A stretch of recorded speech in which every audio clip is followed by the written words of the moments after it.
Veterinary విజ్ఞానం YouTube channel చూస్తున్న పాడి పశువుల పెంపకందారులందరికీ నమస్కారం. పాడి పశువుల పెంపకంలో చాలామంది ఎక్కువ పాలను ఉత్పత్తి చేయాలని కోరుకుంటుంటారు. వాళ్ళ దగ్గర జాతి పశువులు ఉన్నప్పటికీ, ఎక్కువ పాల సారగలిగిన పశువులు ఉన్నప్పటికీ అనుకున్న సామర్థ్యం రావాలంటే కేవలం మేత మీదనే దృష్టి పెడుతుంటారు.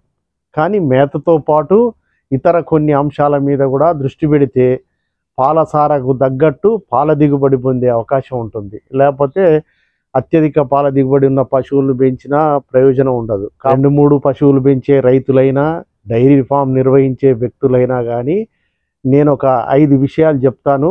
ఈ 5 విషయాలు పాడి అభివృద్ధికి పంచ ప్రాణాలు అంటే అర్థం చేసుకోండి. 5 విషయాలు మీరు గనక తూచా తప్పకుండా పాటిస్తే కంపల్సరిగా ఆశించిన పాల దిగుబడి వస్తుంది. ఆటోమేటిక్గా పాడి పరిశ్రమ అనేది లాభసాటిగా ఉండే అవకాశం ఉంటుంది. 5 అంశాల్లో మొదటి అంశం ఏంటంటే పాడి పశువులకు డివార్మింగ్ చేయడం అనేది చాలా ముఖ్యం. చాలామంది రైతులు డివార్మింగ్ పట్ల ఏమాత్రం శ్రద్ధ చూపరు. అదే గొర్రెలు మేకలలో మాత్రం సంవత్సరానికి 3-4 సార్లు దాగిస్తుంటారు. అది చూస్తూనే ఉంటారు. కానీ పశువుల్లో మాత్రం అశ్రద్ధ చేస్తుంటారు. పశువులకు మాత్రం కంపల్సరీ సంవత్సరంలో ఒక 3 సార్లు కానీ 4 సార్లు కానీ డివార్మింగ్ చేయడం అనేది చాలా ముఖ్యం. ఆ డివార్మింగ్ చేసినప్పుడు పెనాక్యూర్, నిల్జాన్ కానీ వేటితోనైనా డివార్మింగ్ చేయవచ్చు. కానీ డివార్మింగ్ చేయడంలో 2 విషయాలు దృష్టిలో పెట్టుకోవాలి. ఒకటి సమయము, రెండవది ఆ వాడే మందు విషయం. వాడే మందు ప్రతిసారి మార్చాల్సిన అవసరం ఉంటుంది. ఈసారి పెనాక్యూర్ వాడితే రెండవ తడవ నిల్జాన్ వాడాలి, మూడో తడవ వేడేది వాడాలి. ఆ విధంగా మార్చాలి. టైం అనేది కూడా ప్రతి 3-4 మాసాలకు ఒకసారి కంపల్సరీగా చేయాలి. ఇది మొదటి విషయం. రెండవది ఏంటంటే బయట పేలు, గోమార్లు, మిన్నలు ఇవన్నీ ఉంటాయి. వీటిని అశ్రద్ధ చేస్తుంటారు. వాటి వల్ల పాల దిగుబడి తగ్గిపోతుంది. దాంతోపాటు థైలేరియాసిస్, బేబీసియోసిస్, అనోప్లాజ్మోసిస్, సర్రా ఇట్లాంటి జబ్బులన్నీ వస్తాయి. కాబట్టి ఆ చిన్నగా కనబడే వాటిని అశ్రద్ధ చేయకుండా తప్పనిసరిగా వాటికి డీటికింగ్ చేయాలి. అమిత్రాజ్ కానీ, బిటాక్స్ లాంటి మందుల్ని కానీ ఒంటి మీద స్ప్రే చేస్తే ఆటోమేటిక్గా అవి పోతాయి. నేల పగుళ్ళలో, సూర్లలో కూడా అదే టైంలో స్ప్రే చేస్తే కానీ ఈ బాహ్య పరాన్న జీవులన్నీ నిర్మూలించబడవు. కాబట్టి ఇది చిన్న విషయమైనా కానీ పెద్ద విషయంగానే పరిగణించి దీన్ని కూడా ఆచరించాల్సిందిగా పాడి పశువుల పెంపకందారులందరినీ కోరుతున్నాను. ఇక మూడవ విషయానికి వస్తే పశువులకు కనీసం HS, foot and mouth disease vaccine compulsory చేయించాలి. తొలకరలో హెచ్ఎస్ వ్యాక్సిన్ చేయిస్తే ఒకవేళ గొంతువాపు వ్యాధి రాకపోయినా కానీ చాలా వరకు శ్వాసకోశ సమస్యలు నివారించబడతాయి.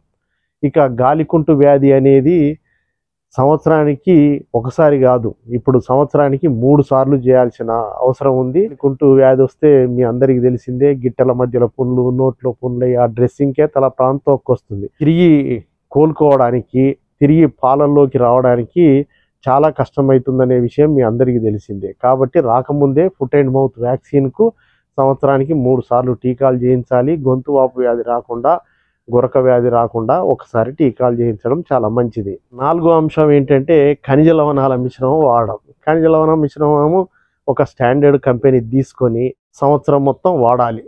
కనీసం ఈనే 15 రోజుల ముందు నుండి ఈనిన తర్వాత 3 మాసాల వరకు 50-100 గ్రాముల వరకు వాడాల్సిన అవసరం ఉంటుంది.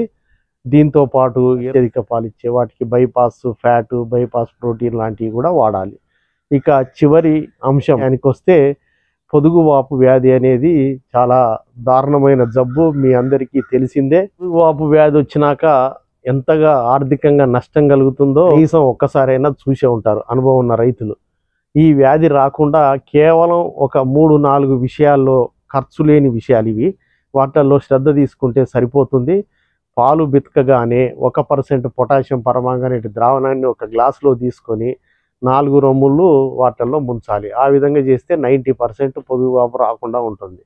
రెండవది ఏంటంటే పశువుల పాలు బితికిన తర్వాత కనీసం ఒక అరగంట సేపు పశువుల్ని నిలబడేటట్టు చూడాలి. అందుకోసం ముందు గడ్డేస్తే అవి ఆటోమేటిక్గా నిలబడి మేత వేస్తుంటాయి.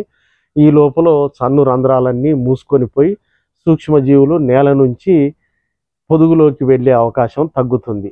ఇక మూడవది ఏంటంటే పాలు బితకడం అనేది కూడా ఒక క్రమ పద్ధతిలో బితకాలి. ఉదయం 6 గంటలకు బితికారనుకోండి, సాయంత్రం 6 గంటలకు బితకాలి. సంపూర్ణంగా బితకాలి. టైంలో కానీ పితికే పద్ధతిలో కానీ మార్పు రాకుండా చూసుకోవాలి. వాపు వ్యాధి ఉందా లేదా, సబ్ క్లినికల్ స్థాయిలో ఉందా, రాబోయే కాలంలో రాబోతుందా అనే విషయం ముందే తెలుసుకోవాలంటే ఇంటి దగ్గర చేసుకునే ఒక టెస్ట్ ఉంది. ఆ టెస్ట్ గురించి కూడా వెటనరీ విజ్ఞానం యూట్యూబ్ ఛానల్లో ఈ మధ్య కాలంలో ప్రసారమైంది, చూడండి.